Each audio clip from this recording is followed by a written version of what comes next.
the prizes, I wanted to introduce our fearless leader, David Krakauer, who is the president of the Santa Fe Institute, to give you a few remarks. So, David Krakauer.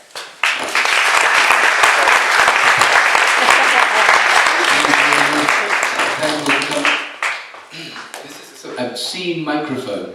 I have a few remarks and notes on my phone, and I realised that when you have notes on your phone, you have no idea how many you have. Right? It's going to be 400 pages of boring speech on that, but it won't be. So, just a few things I want to say. First of all, congratulations to all of you. You know, life is tough. You very rarely get rewarded for working hard, and even more rarely is it noticed. And so to have your peers and your teachers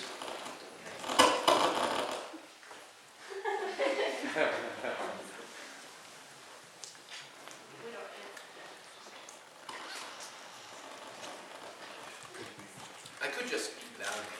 Yeah. Should I just... I got this, I believe in you. Thank you. I can do it. Okay, so yes, just to say that it's to be celebrated when you are recognised by your teachers and your friends, because as you will discover in your lives, it doesn't happen that often, and so you should cherish it when it does. The second point I want to make is that science is a very odd activity. And it's odd because, on the one hand, we're seeking to understand the world more clearly, but to do that we have to challenge authority.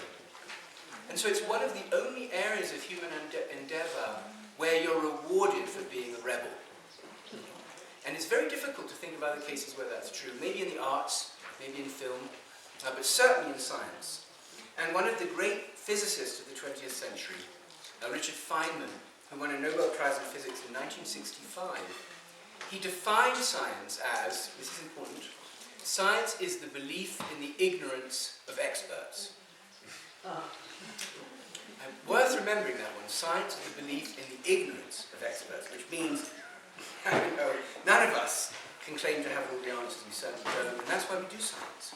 The second quote, which I think is really important in your career as a developing researcher, scientist, thinker, scholar, is a quote from Claude Lévi-Strauss, and he's an anthropologist, a French anthropologist. And he said, "The scientist is not a person who gives the right answers, but the one who asks the right questions." And that's important because over the course of your career, you go from answering questions very effectively, impressing everyone with the clarity of your thought, to later in life realizing that that isn't what counts. What really counts is your ability to ask these new questions. And where do these questions come from? Right?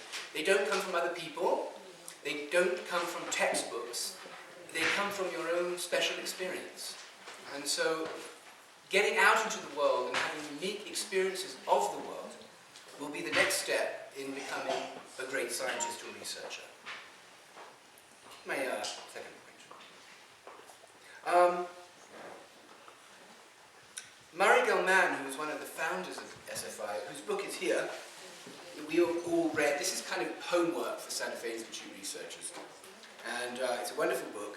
I think you'll much enjoy it. Did send in a paragraph. I want to read it to you because this is his remark on this event. "If you do go into scientific research, it will involve a good deal of hard work, self-doubt, and disappointment, and some self-sacrifice. But the rewards can be amazing. Not so much the honours and the prizes and promotions that you may win, although these are certainly fun. The joy of receiving an award, no matter how important, can never match the joy of making a discovery, such as one of the discoveries that led to the award."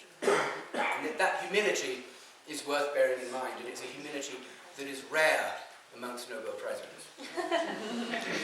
So I would like to make a final personal comment about this award. Many years ago, a student won this award. Her name was Anya Bershad. She was at Santa Fe Prep, I believe. She went on to Stanford, and she became my student here at the Santa Fe Institute as a summer student in REU which is a program called Research Experience for Undergraduates. Now, she went on to the University of Chicago to do an MD PhD in neuroscience and philosophy, and now runs an extraordinary blog called Brainstorm. And so she maintained her relationship with SFI. We're extremely proud of all that she accomplished. And I'm hoping that some of you, over the course of your careers, will consider the Santa Fe Institute your intellectual home. So congratulations. I'll hand it over to whoever is next. Thank you very much. All right.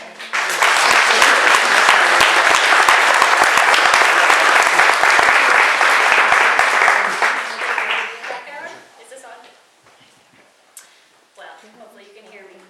Okay, so the annual Santa Fe Institute Prize for Scientific Excellence and the Prize for Outstanding Teacher recognizes those members of the local Santa Fe area high schools who best embody the spirit of scientific pursuit found here at the Santa Fe Institute.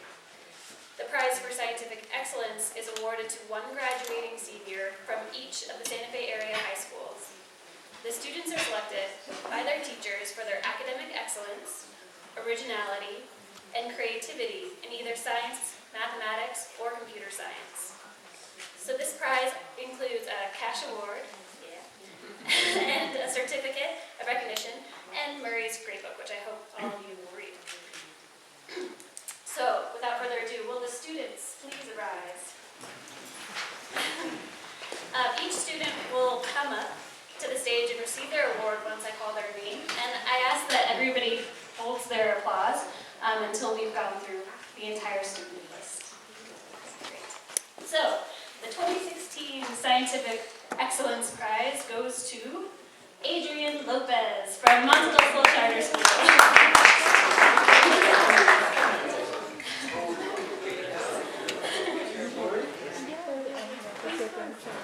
Good job. Alan Rohrbach from Santa Fe Preparatory School.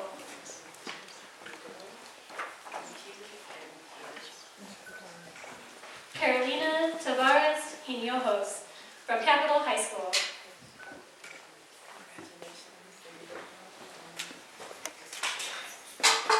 Charles Van Pelt couldn't make it here today, but he's from Santa Fe Indian School, and good job, Charles.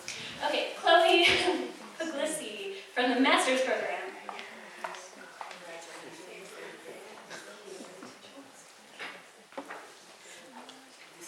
Elena Romero from St. Michael's High School.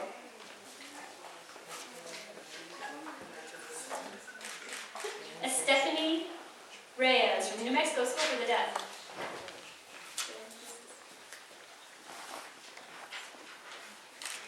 Isabel Pearson Kramer from Desert Academy.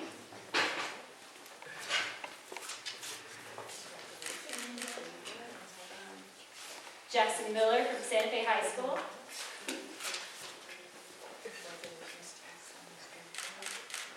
Lauren Sarkisson from New Mexico School for the Arts.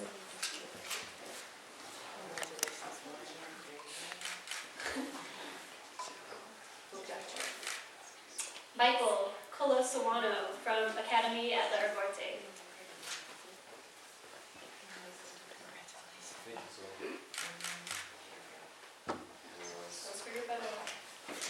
Sean Ramsey from Santa Fe Waldorf School.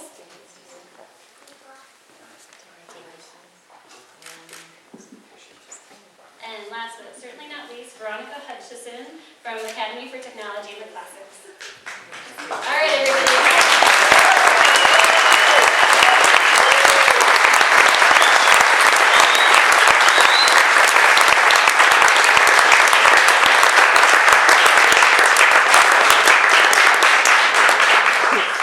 And thank you, students. You deserve this recognition, and I wish you the best. I also really hope that you all do come back to Santa Fe Institute.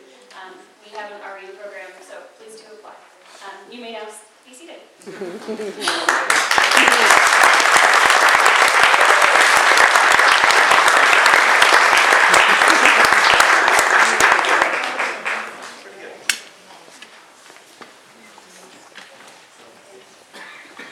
Thank you, students. The prize for outstanding teaching is awarded to one Santa Fe area high school teacher who's demonstrated special achievement in advancing science education. These people are recognized by the educational community and the prize includes a cash award and a certificate in Murray's book. This year's prize goes to Natalie Martito, who is at the Mandela International Magnet School. And to present this prize, I'm going to be calling up Tony Gerlich, who is the principal learner there. And it's a very special moment because Tony was actually my teacher in high school. So sort of a weird circular life that we live. Tony. Thank you, Junie.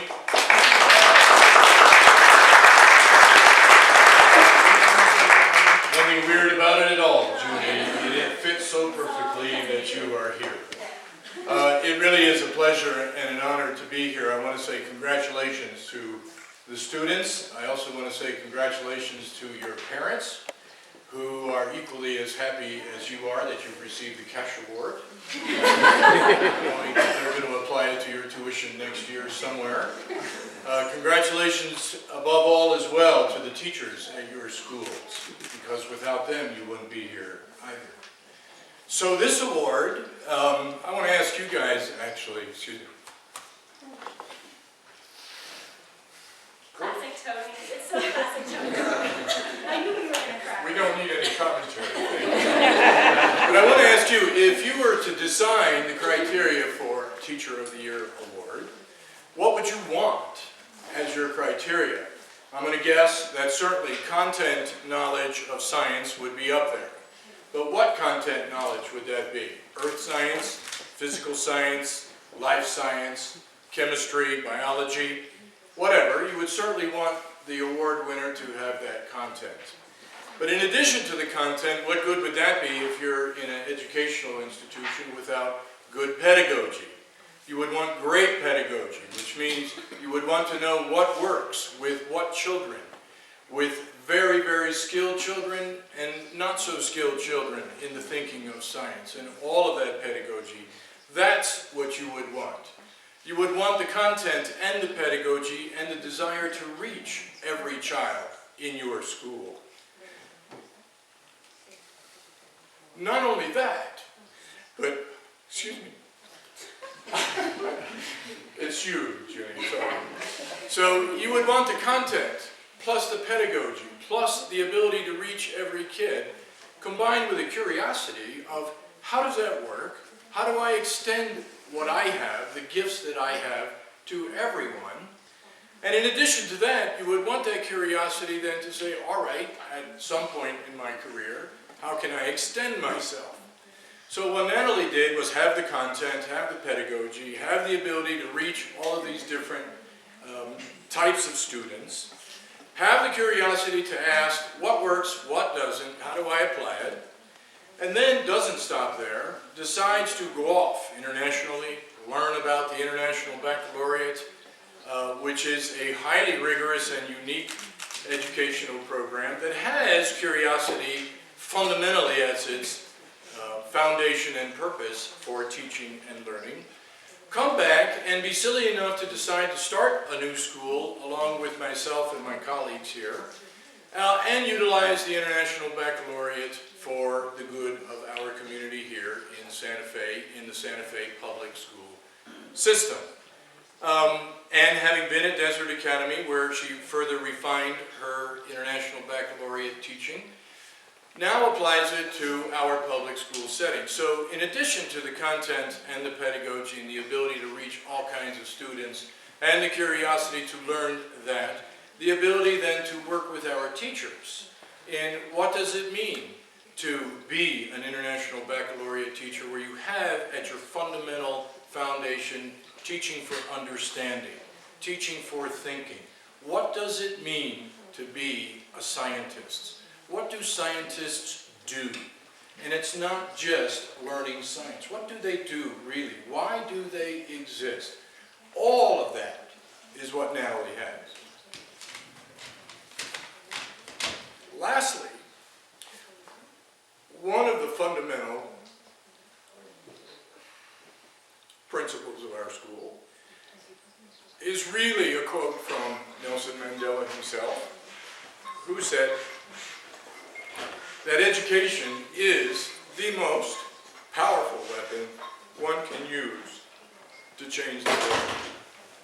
So with the content and with the pedagogy and with the ability to reach all kids, with the ability to be curious about learning new things, with the ability to take that to the adult world, with the ability to take that and not only travels to New Orleans and California, Colorado, and other places as an IB evaluator and examinator because of all of those skills that she has.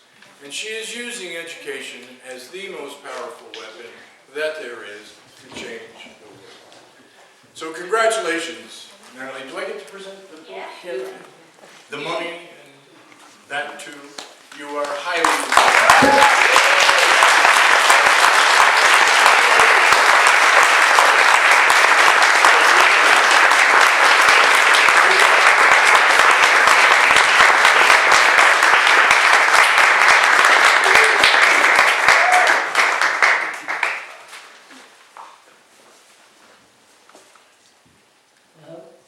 This one. Okay. Good evening, students of science, community friends, and members of the Santa Fe Institute. I am grateful to be part of SFI's celebration of science education. Thank you to my colleagues at the Mandela International Magnet School, Principal Learner Tony Gerlich, math teachers Jonathan Hack and Ann Ray, and science teacher Scott Larson for nominating me for this award. Thank you to all of the teachers, some of which I see here today, and the students, who I also see here today, that I have learned from throughout the years. Thank you to my husband Tomas and my children, who have watched me drink enough coffee and grade enough lab reports to last a lifetime. And I'm only in my 30s. I would also like to thank the Santa Fe Institute, an admirable community of teachers and learners, for selecting me for the honor. Tonight, I will discuss the importance of providing opportunities for students to create bridges with scientific communities across the globe. My students remind me of the necessity to connect with the wider scientific community. Without fail, they ask, and they should ask, why do we have to learn this? Our mentor, Ron Richard, at the Harvard Project Zero, recently sent our staff an article entitled, Apps for Global Collaboration, Questions and Tools for Inspiring a Worldview. One question in the article that really stuck out to me was, are my classrooms building docks, or are we together building bridges with classrooms of the world? This question helped me to realize that this is precisely what my students and I work towards, building connections with ideas, peoples, and society. It was halfway around the world and in a very small African village that I was inspired to enter the teaching profession. I was a Peace Corps volunteer in the agroforestry sector in Ghana. Our tree nursery launched tree planting competitions and secondary science students at schools, at the local crocodile ponds, and yes, you could sit on the crocodiles and take pictures with them, and even at the chief's palace, and he had 8 wives. I discovered if there was any hope of the arid lands in the Sahel Savannah recovering from deforestation, it would be up to these students to make the change. These experiences led me to choose a profession that helps to shape and evolve society. The upbeat and curious minds I encounter as a teacher encourages me to create opportunities for students to share meaningful data with the community and reflect on the impacts of science on political sectors, society, and the environment. My students are motivated to hold technology drives to mitigate the impact of e-waste in China, to collect Santa Fe watershed data as citizen scientists, and to even participate in the United World College's Climate Change and Energy Innovation Conference. At this conference, as students listened to the Dene Walkers, a group of young Navajo revolutionaries walking across their ancestral homelands in efforts to save their soil from becoming a toxic wasteland, our students were deep in thought about actions that they could take to build bridges with the community. As teachers and students, we are continually building bridges and looking for ways to make science relevant and meaningful in our lives. For a science teacher, it's very exciting to have a place like the Santa Fe Institute in your own backyard. By giving students the opportunity to connect with leading scientists and mathematicians, you grant our community a great gift. Recognizing stellar students, such as yourselves, creates a potentially life-changing event for high school students. It may be the extra boost that he or she needs to major in one of the STEM fields.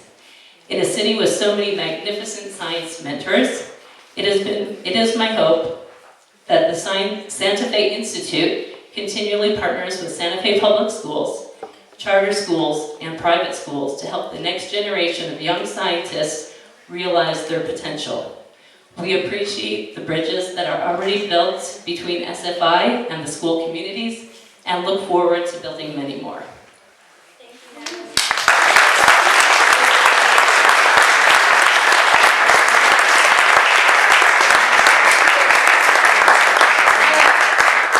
Let's give Natalie another round of applause.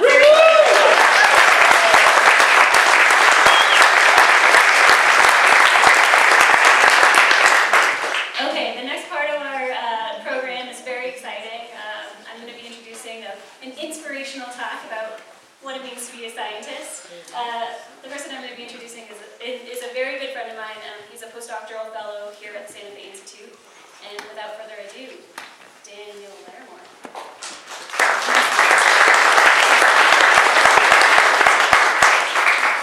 Thanks, Jennifer.